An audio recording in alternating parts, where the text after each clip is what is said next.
dan juga saya beri Muhammad Rizky. Kami sebagai perwakilan dari SMA Quranic Science Boarding School, Hafiz, cerdas, dan mampu memimpin. Hari ini kami akan mempresentasikan hasil penelitian kami terkait inovasi pengolahan limbah laundry menjadi pupuk cair organik dengan teknologi berbasis ekoenzim. Zero Waste Laundry, hijaukan bumi kembali. Baik, untuk yang pertama adalah penuturan latar belakang yang akan disampaikan oleh saya sendiri.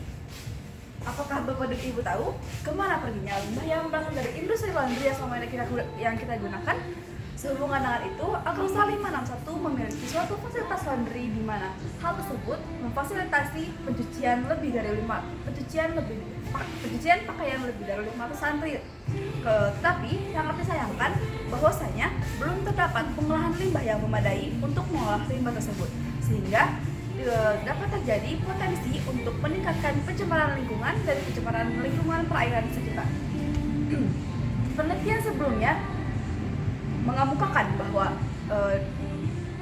pada penelitian sebelumnya telah diperoleh data bahwa pengolahan ekoenzim menggunakan E4 dianggap kurang efektif karena penggunaan E4 belum menurunkan kadar fosfat secara signifikan, sehingga kami mencoba untuk membuat pengolahan limbah dengan zat kimia terbaru yaitu ekoenzim untuk menurunkan kadar fosfat pada limbah laundry. Pengolahan ini diharapkan dapat membuat suatu produk baru yang dapat meningkatkan kesejahteraan ekonomi masyarakat sekitar. Adapun tujuan dari penelitian ini yaitu untuk menguji kualitas limbah laundry dengan menghitung parameter nilai pH, TDS maupun nilai fosfat, serta untuk mengetahui kualitas akan hasil fermentasi ekoenzim dan juga limbah laundry terhadap pertumbuhan kangkung.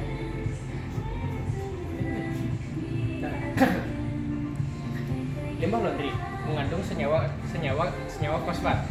Fosfat merupakan senyawa yang bisa berbahaya bagi lingkungan apabila konsentrasinya berlebih.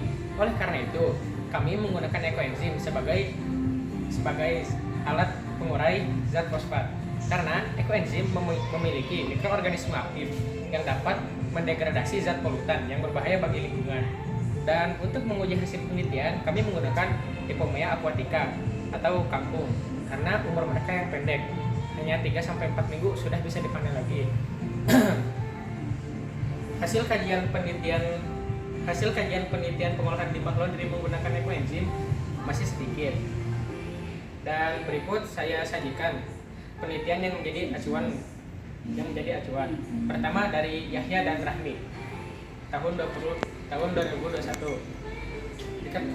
Diketahui bahwa E4 di penelitian itu E4 dianggap tidak efektif karena tidak dapat menurunkan kadar fosfat secara signifikan. Lalu oleh Rizky tahun 2023 diketahui bahwa ekoenzim efektif untuk menurunkan kadar fosfat tetapi tidak dengan amoniak.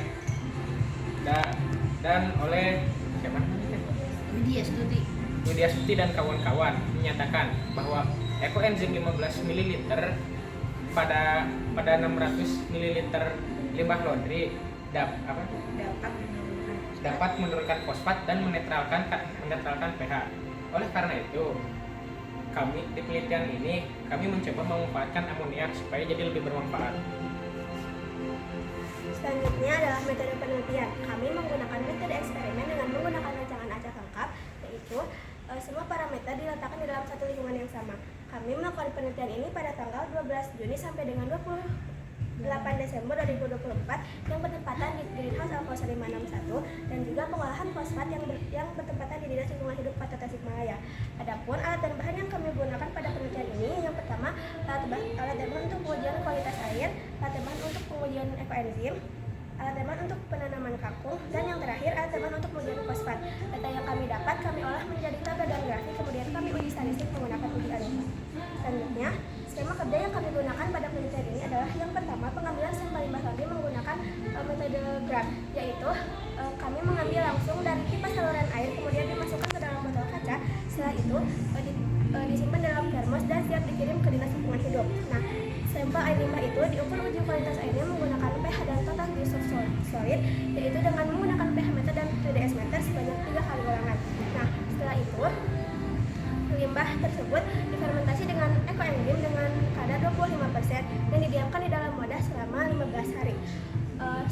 air yang sebelum dan sesudah difermentasi, kami lakukan pengujian fosfat di Dinas Lingkungan Hidup Tasikmalaya menggunakan 2 metode, yaitu asam fosfat dan juga asam askorbat. Setelah itu, hasil dari fermentasi tersebut kami manfaatkan sebagai pupuk cair organik dengan kangkung sebagai medianya. Kami menggunakan 2 parameter, yaitu tinggi dan jumlah pelepah. Pengukuran itu dilakukan setiap 3 hari sekali selama 18 hari masa pengamatan.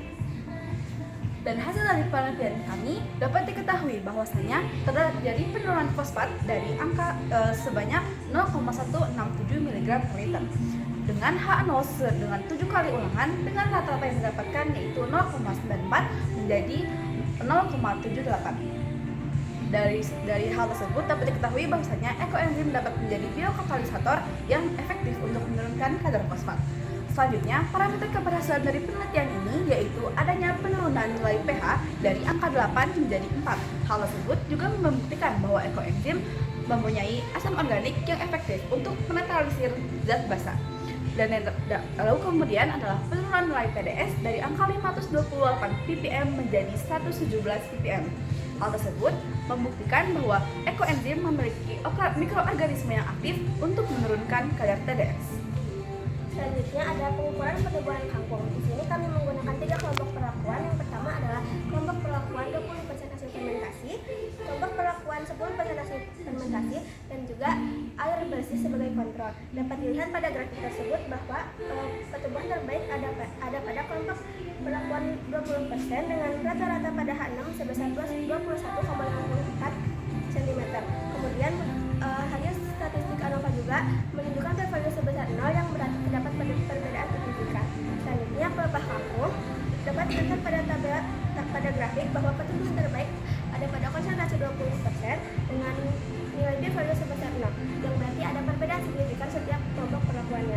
Jumlah pelepah digunakan sebagai parameter karena berpengaruh dalam maksimalnya fotosintesis, dan hal itu juga berpengaruh pada produktivitas serta pertumbuhan tanaman. Kesimpulan penelitian kali ini adalah ekoenzim dapat memberikan fosfat sebesar 0,167 mg per liter dengan p-value 0, dan ekoenzim dapat menurunkan nilai pH dari 8 menjadi 4 dan nilai TDS dari 524 ppm menjadi 117 ppm.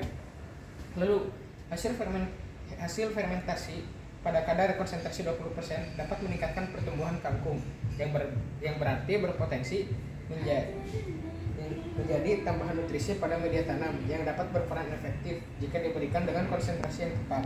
Dan sarannya, hasil penelitian ini bisa dijadikan referensi untuk pembentukan IPAL di Pondok Pesantren KSBS Al-Kausar 561. Dan juga produk yang dihasilkan dapat dijadikan sarana untuk meningkatkan hasil agrotani di Al-Kausar 561. Dan berikut adalah beberapa penelitian yang kami jadikan rujukan atau acuan dalam penelitian kami kali ini. Baik, terima kasih atas perhatiannya. Mohon maaf apabila terdapat banyak kekurangan. Tetapi sebelum ditutup, kami memiliki satu pantun yang akan disampaikan oleh rekan saya, Presma. Hari Sabtu lomba di Ganesha. Ada. Berangkatnya pakai kereta. Doa. Berkat doa kedua orang tua, semoga kita jadi juara. Oke. Wassalamualaikum warahmatullahi wabarakatuh. Wow, keren. Silakan Pak Juri mau bertanya dulu. Tanya. Oke. Ya, tanya dulu. Satu, antara tadi korelasi antara amoniak dengan fosfat. Ada satu koreksi. Berapa dikasihnya 10 menit? Ya. Sebutin PO. Jadi bagian mana? Yang tadi ada amoniak. Jadi jangan kayak gini nih, aja dibuatinnya apa sih namanya? Saya juga jadi karena kan saya ingin memanfaatkan amonia. Cing lagi ini tuh. Kalau Ingin memanfaatkannya menjadi POC gitu. kalau mau amoniaknya dihilangkan, tapi regulasinya diganti jadi pupuk organik cair. Iya, jadi POC berarti oleh karena itu kami ingin Memanfaatkan pupuk organik cair atau POC. Memanfaatkan limbah. memanfaatkan limbah tersebut menjadi pupuk organik cair. Pupuk cair organik, pupuk organik cair. Pupuk organik cair. Walaupun benar sih Mas, karena kan itu masih kenapa bisa